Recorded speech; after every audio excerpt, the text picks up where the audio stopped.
Hey guys, I'm Nick and welcome back to the channel. Well, today we've got an announcement to make. It's a bit sad that Strange New Worlds has finished, but we've got our next Star Trek series about to start. Today we've got the release date for Star Trek Lower Decks. We've got a poster to have a look at, which is a bit of a homage to an old Star Trek feature film, which is definitely worth having a look at. And we've got a sneak peek scene from our new season of Lower Decks to have a look at as well. Guys, if you haven't subscribed to Sci-Finatics yet, please be sure to do so. Click on that big red button to stay up to date and current with all the latest Star Trek news on YouTube.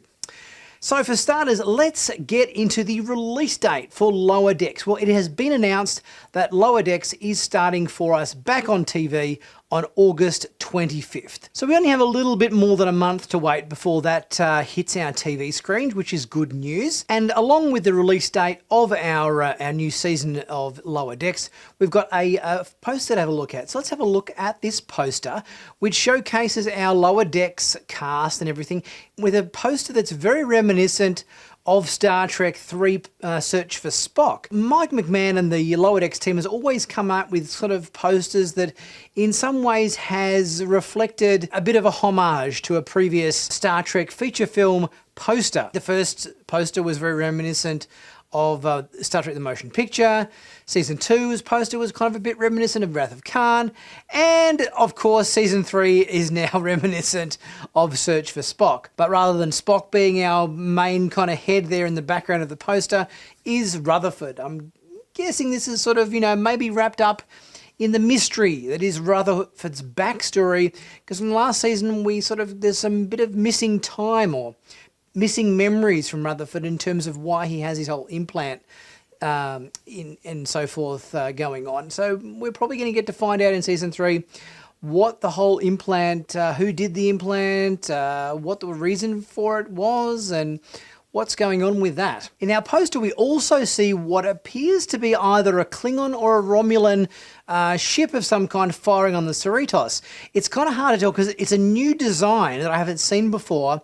And it could be either Klingon or Romulan. It's kind of green in its texture and look and everything.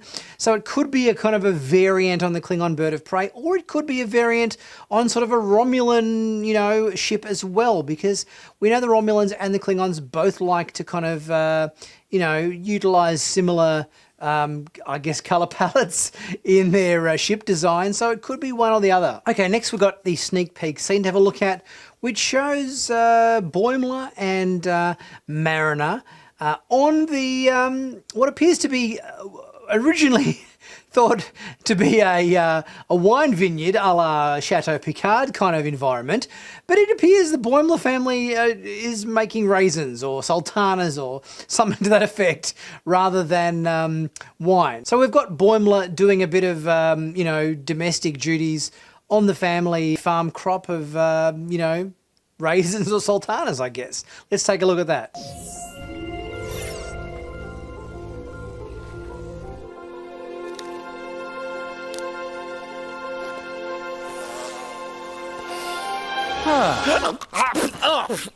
Oh God, vineyard flies. I hate being home. I think the way this scene opens is quite well done in terms of we're so familiar looking at the crop irrigation hovering vehicles and the stereotypical kind of hat and overalls that we've seen Picard wearing in previous episodes, where you think right from the get-go, we're in France and we're at Chateau Picard and we've got Picard doing a bit of grape picking or whatever, and then it just turns out to be Boimler swallowing a few flies. Dude, are you even listening to what I'm telling you? The captain's getting railroaded, man. I have to do something before it's too late. Well, count me in. Really?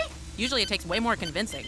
I'll do anything to get away from these raisins. It's already gonna take me a month to get the smell out of my hair. Hey, Bradward. Want to test the sweetness of my bushel?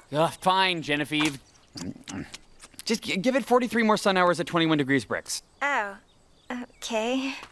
Poor Brad, he's a bit kind of clueless when it comes to the ladies, I think.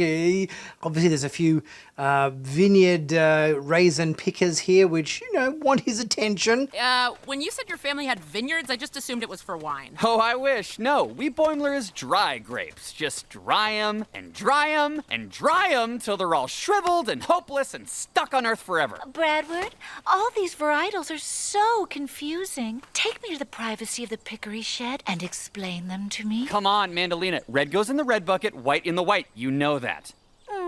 And he's just a little bit kind of wrapped up in his own thoughts to kind of see that there's maybe an ulterior motive that he could be taking advantage of, but obviously not. How do they not see this as a setup? We were nowhere near Packlid Planet when it blew. I mean, she was saving another ship for Kirk's sake. Okay, we know it doesn't track, but the ship's logs got corrupted by the Lapirian debris field. It makes it look like she's covering something up. Wait, so they just need our logs? I have logs. No, we need the official senior staff logs, not like what you had for lunch. No. My logs are crazy detailed. Every night I'd listen to the captains and re-record them for my own reference. What? Yeah, the official star dates, systems, personnel, it's all in there stored by my bunk. Also, it's good to see that sometimes the officious and, somewhat nerdy nature of saving all of the logs and everything and every single detail and being super, organised and officious can in some ways pay off, as we find out here. So hopefully the evidence that they're going to get off Brad's personal logs will help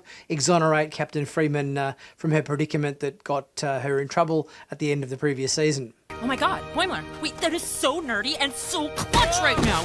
So, all we have to do is get your pads and we clear her name with some surprise evidence. Take that, conservative military court. But we're grounded. Plus, we don't even know where the Cerritos is. It's in dry dock? Yeah, but which dry dock? There's like a bajillion, and besides, they probably only kept on a small skeleton crew of engineers to help dock it, and that's it. Engineers?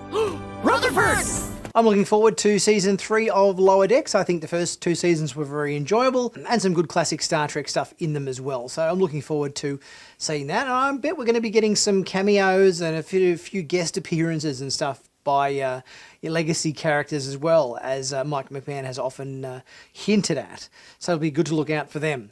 Guys, if you haven't subscribed to Sci-Finatics yet, please do so. Please leave a super thanks if you're able to. It really helps the channel out. If you can't, that's okay. Just leave a like and a comment. That always helps as well. And check out my merch. In the merch store, we can pick up all manner of Star Trek-themed T-shirts, hoodies, mugs, caps, stickers, you name it. It's all there. I've got heaps of new designs, always putting up new ones, and they're always at a very fair and, and obviously sometimes very discounted price. Latest designs include this one from Strange New Worlds, which features Pike and the Enterprise, this variation on my Star Trek Captain's t-shirt, and the Planetary Union crest from the Orville. I'll be back with my next video very soon. I'll catch you guys soon.